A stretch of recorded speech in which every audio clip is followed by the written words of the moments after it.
Motherhood is great. I think that's me having my son at 15 was the best decision I ever made in my life because I was fighting to get an abortion. My family didn't want me to have him because they're like, you're so talented, you know, you're not going to finish school. I played around a lot, but I finished. Yeah. Everything that I said I was going to do, I did it. Yeah. It might have took longer, but I did it. Yeah. I would never regret having my kid young. Yeah. Because I learned so much about being a mom and I learned so much about the younger generation that I would never ever say that I regret it. Your kids help keep you connected. They keep me connected and they still teaching me. I'm still learning how to be a mom because the generations change, the times change. But I've never been away from my kids and I feel like that's the only thing in this world that makes me vulnerable is my children. Yeah. No?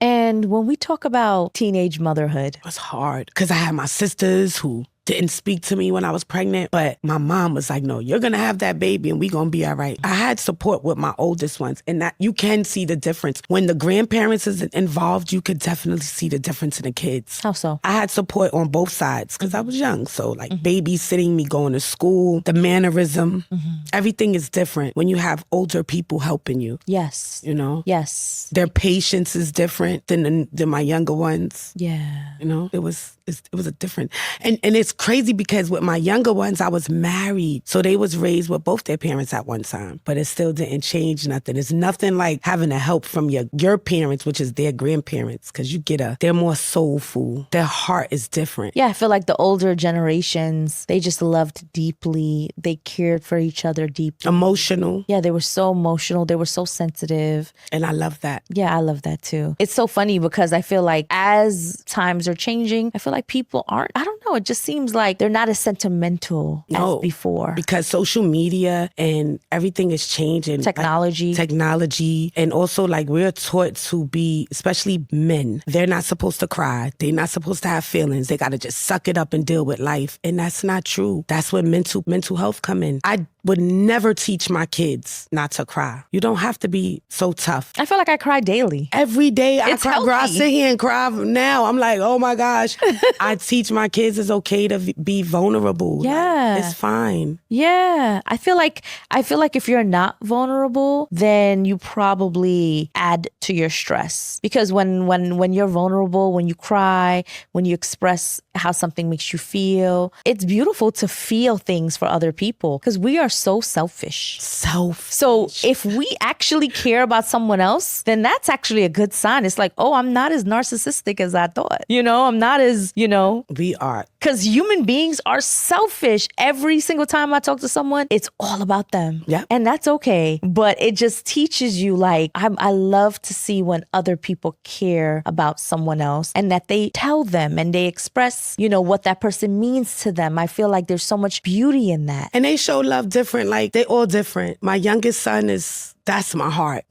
He brings me back to reality. When I'm in the house going crazy, but I can't take this. I don't want to do this. I'm not making no money. Nobody sees me. I go through it every day. Of course. Baby, my content, sometimes I throw my phone. I'm like, fuck everybody. Yeah. Because you meeting so many different personalities. I don't know who to trust. Yeah. And then I got my baby like, but mommy, you're not doing this for everybody. You're doing this for you. That's right. And you have supporters that love you. Yes. Doesn't matter what you say. And then I fight my content. It's hard. Like, I don't want to talk about dicks no more. Yeah. I'm tired. You don't want to talk about like sexually explicit. I did that. I got the views now. I got the attention. Yeah. What's next? So where do you see, what do you see for yourself? Like what's... Me. Like, I feel like I have a gift to have people open up and I have to use it. I have to structure myself a little bit better. I'm still going to be me. I'm still going to get on camera and diss everybody. I'm a true New Yorker, but this is who I am. And that's why people love your content, right. Actually. But people also know that I have a heart and I want to give back to the communities. I want to start an LLC. I want to start my own organization. Mm-hmm. I was a young mother who was in a shelter. I experienced a lot of trauma in my life. I was sexually molested for years by somebody who was very close to me. If I don't talk about it and I don't spread my awareness and spread my truth, I can't help nobody. My DMs, people think my DMs are crazy. Guys I get that too. But I get DMs about people telling me I saved their life just by them opening up and clicking on my videos. That do something to my soul. It gives you purpose. So I know my calling is to help people, but maybe my calling is to help people through laughter. Yeah. Being a sexual assault survivor, you were a victim of sexual assault. How are we as outsiders able to spot when someone is being harmed in that way? You can't. My sister was married to someone, and from the age of 7 to 12, you can't, because the way your mind becomes and the way your soul becomes, you don't want to tell nobody. At that time, I didn't want to say nothing because I knew how much my sister loved him, and I didn't want to ruin nothing for her. They didn't find out for years, till years later. But it was certain things that I would never forget. So when I said certain things, they knew I wasn't lying. My sister divorced him. And it's just like, why did you wait all these years? And it was hard. Like, I can't say nothing. I feel like my back is against the wall. Well, you were a little girl. I was 7 Yes. 7 to 12 years old. And my sister had moved to California because she had a big record deal. My sister's in music too. Okay. And they was like getting a lot of money at that time. And I used to go to California, and it got to the point where I used to just tell my mother, I don't want to go no more because I know what would happen. But me seeing him around other young women, because he was a producer, so they were signing like young females, and I had to tell my sister. And things happen to other females, now that we finding out as we got older, but you can't tell. I think in my there's case, no signs. There are. It's either you're going to be promiscuous, okay, or you're going to hate men. Okay.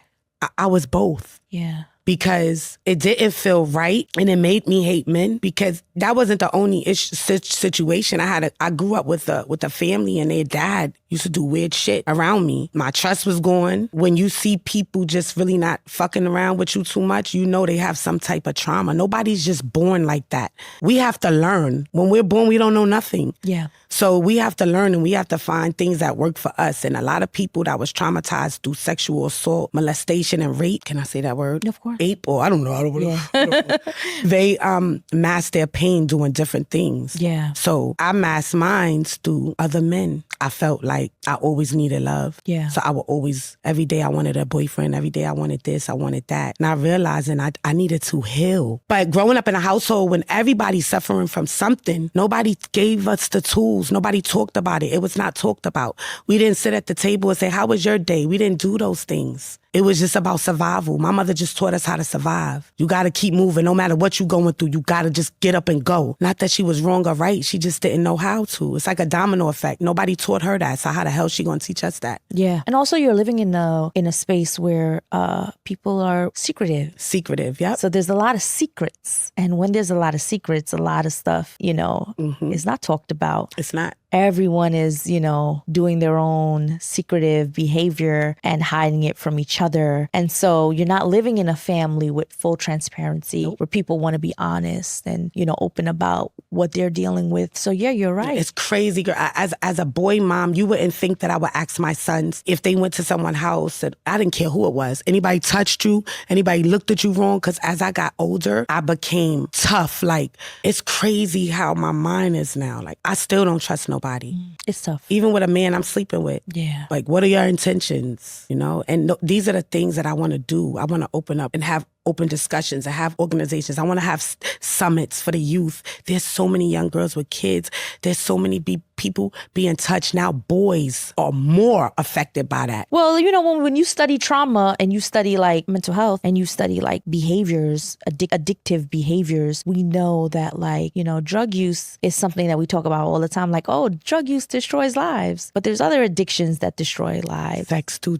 Sex addiction, gambling addiction. And I've been through all of those addictions. Overspending. That's manic. When you're in a manic state, like I suffered with depression, so I know how this go already. I'm working on being a better person, but I'm still going to keep my content. I just got to do both at the same time now. Yeah. I'm so proud of you. I'm so proud of all your progress and everything that you've been doing lately. And, I really wanted you to get chosen for that.